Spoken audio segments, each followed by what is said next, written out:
Oi, tudo bom com vocês? A professora Catiane falando novamente com vocês, dando sequência à nossa matéria. Nós vamos começar a estudar agora o grupo das gimnospermas.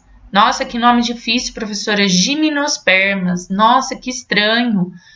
Então, essas aqui são as primeiras plantas superiores, então elas estão no nível além, a mais. Então, lá naquelas primeiras que vocês estudaram, as briófitas e as pteridófitas, elas pertencem a grupos inferiores, então falta coisa nelas. E essas daqui já não. Então, essas gimnospermas vêm do grego. Gimnos significa nu e esperma significa semente. Então, ela é aquela que é produtora de semente. Isso mesmo, gimnosperma faz parte daquelas que vão produzir semente. Então, por isso o nome gimnosperma significa sementes nuas, tá? Nossa, mas elas não têm nem flor nem fruto e vai ter semente? Sim, elas são as primeiras plantas a desenvolverem semente, a terem sementes. As flores e os frutos, elas vão vir depois, na outra classificação de plantas que a gente vai estudar, tá? As características dela, eu coloquei as principais características aqui. Então, elas são as primeiras plantas com semente e grão de pólen. Então, se ela apresenta grão de pólen, ela não vai fazer a sua reprodução pela água. Isso é uma independência da água para ela se reproduzir. Isso é uma das principais características também delas, apresentarem grão de pólen, significa que ela não precisa da água para se reproduzir, diferente dos musgos e das samambaias que precisavam da água para se reproduzir. As gimnospermas não, elas vão formar semente e vão ter grão de pólen.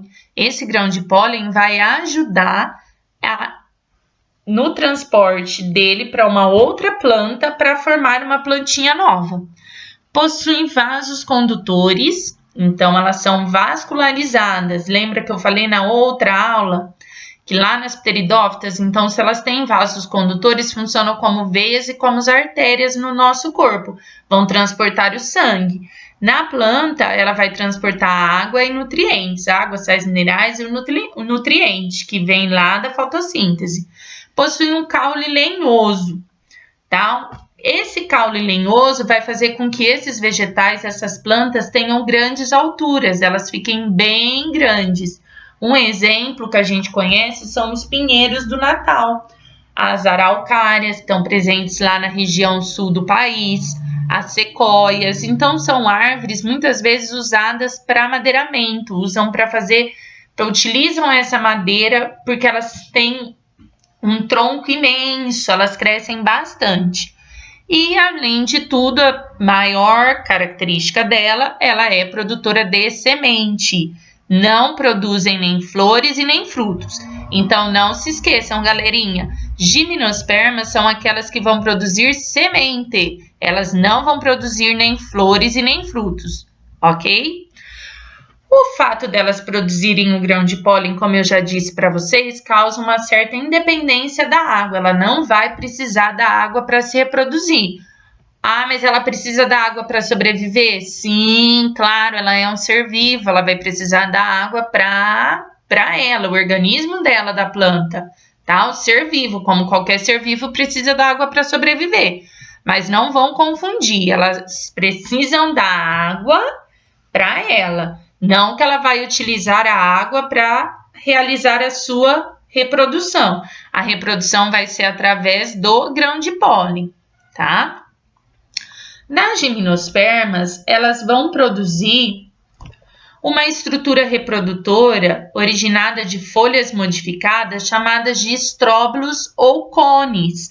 Então, é esses estróbilos ou cones que a gente vê nas gimnospermas, isso aí que é a estrutura reprodutora dela, uma feminina e a outra masculina. Nossa, professora, essa daqui é igualzinha que a minha mãe utiliza lá para montar a árvore de Natal. Ela pinta, ela coloca. Sim, várias pessoas já viram isso aqui, esse conezinho aqui, tem até em casa. Tem gente que passa spray para colorir, deixar. Isso aqui é a parte feminina da planta, da gimnosperma. Ela é chamada de estróbilo. Nada mais é do que uma folha modificada, ela sofreu uma modificação. Então, isso aqui é a parte feminina da planta. Ela vai produzir o gameta feminino. Esse aqui mais compridinho, que às vezes é mais difícil da gente ver, a gente lembra bastante desse e não esse. Esse aqui é o estróbilo masculino. É aqui que fica o grão de pólen, é um pozinho. A hora que a gente passa a mão, solta um pozinho. Esse pozinho é chamado de grão de pólen.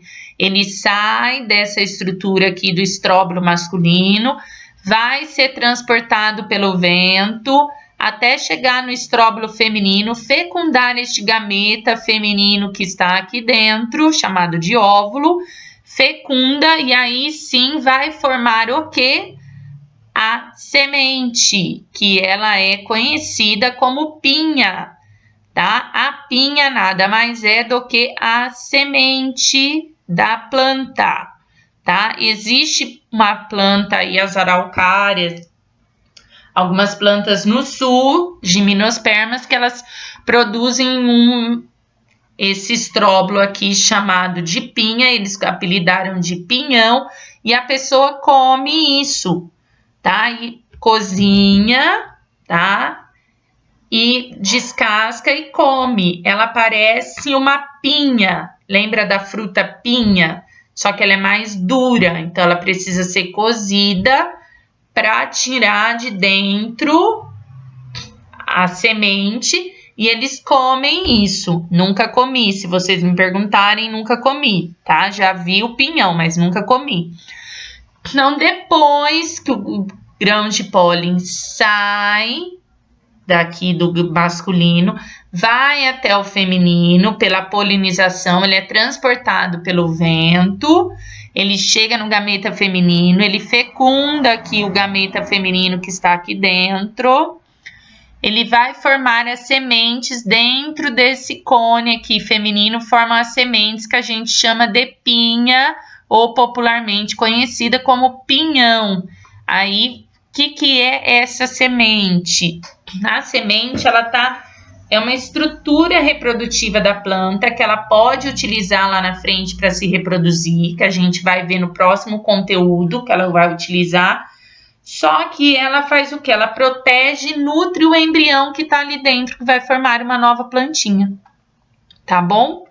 Essa aqui são as perguntinhas que eu passei para vocês, tá? 4 perguntinhas, lembrando que vocês só respondem elas no caderno. Beijos, até mais!